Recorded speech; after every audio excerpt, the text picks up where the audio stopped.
네, 계속해서 백신 확보를 위해 거론된 한미 백신 스와프 구상, 그리고 우리 법원이 위안부 피해 할머니들에 대한 일본 정부의 손해배상 책임을 인정하지 않았다는 소식 알아보도록 하겠습니다. 김성환 시사평론가 나오셨습니다. 안녕하십니까? 네, 안녕하세요. 자, 신규 확진자 코로나 상황부터 잠깐 보면요. 다시 700명대로 늘었습니다. 근데 특히 실내 체육시설 확진자가 크게 늘었다고 그러네요.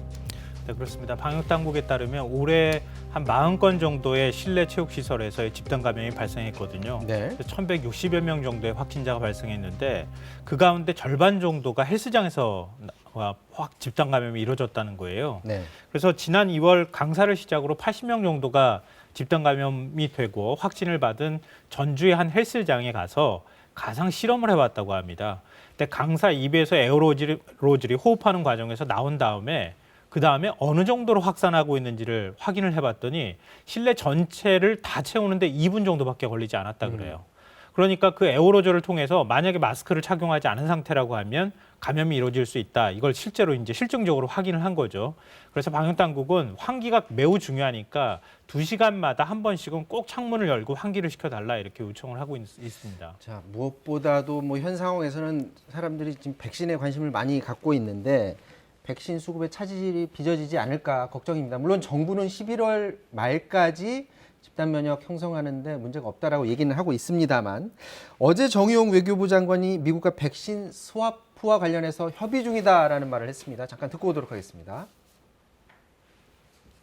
미국과 진지한 협의는 하고 있습니다.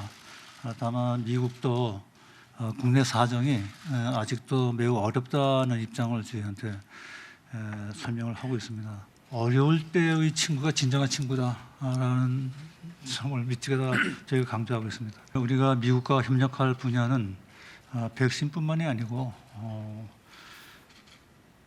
여러 분야가 있다고 봅니다. 가령 예를 들어서 그 바이든 대통령이 큰 관심을 갖고 있는 글로벌 이 서플라이 체인 공급망에서 우리가 미국을 도와줄 수 있는 분야도 많이 있기 때문에. 지금 발언은 어제가 아니라 오늘 관훈 토론에서 했던 그런 발언이고요. 이게 스와프라는 게 뭐 통화 스와프도 마찬가지지만 서로 이제 바꾼다라는 의미잖아요. 근데 우리가 급할 때 빌려준다는 사실은 거죠. 빌려주는 거잖아요. 네. 근데 미국 입장에서 본인 자국에서도 접종을 해야 되는데 남는 백신심이 있는 거예요? 네, 맞습니다. 그러니까 남는 게 있으니까 우리가 그 백신 스와프를 하자 이렇게 얘기를 네. 할 수 있는 건데요.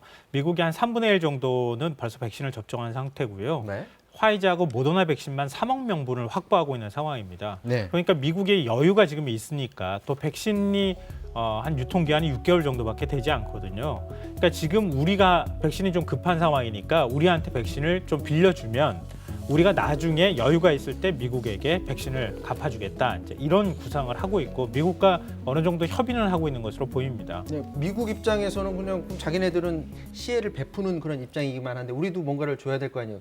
그 협상 카드 우리도 내놓고 있다든가 뭐 고려하고 있는 게 있나요? 뭐 여러 가지 방안이 거론되고 있는데요. 일단 가장 현실성 있는 방안으로 거론되는 게 뭐 증권가에서 먼저 보고서로 나온 건데 모더나가 한국의 자회사를 설립하는 거예요. 네. 그러면 모더나가 한국의 자회사를 설립하면 언젠가는 위탁 생산을 할 수 있지 않겠습니까? 그러니까 미국에서 백신을 우리한테 먼저 빌려주면 모더나 자회사에서 백신을 생산해서 미국에 갖다 주겠다. 그러니까 이런 방식이 하나가 거론이 되고요.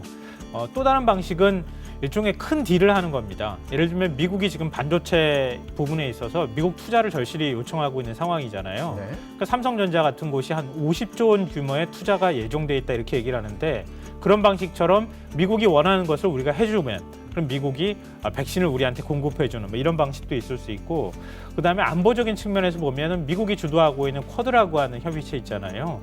그러니까 우리나라가 좀 들어왔으면 좋겠다 이런 바람을 얘기하는데 거기에 우리가 들어가는 방식으로. 그건 굉장히 쉽지 않은 결정이 될 것 같은데. 그렇죠. 백신 문제와 관련해서 지금 안보 문제를 지금 딜을 하는 거잖아요. 네. 이거는 제가 볼 땐 정의용 뭐 외교부 장관도 얘기했지만 현실성이 좀 떨어지는 측면이 있는 것 같아요. 네. 그러니까 지난번에 스가 총리가 미일 정상회담 할 때 그때 화이자 그 최고 경영자하고 통화해서 화이자 백신을 추가로 확보하지 않았습니까? 네. 뭐 이런 방식으로 딜을 할 수도 있지 않을까 하는 생각도 듭니다. 지금 뭐 협의 중이라고 하니까 좋은 소식이 들려왔으면 좋겠습니다. 그렇지 않아도 이 백신 수급에 대한 국민들의 불안감이 큰 상태니까요.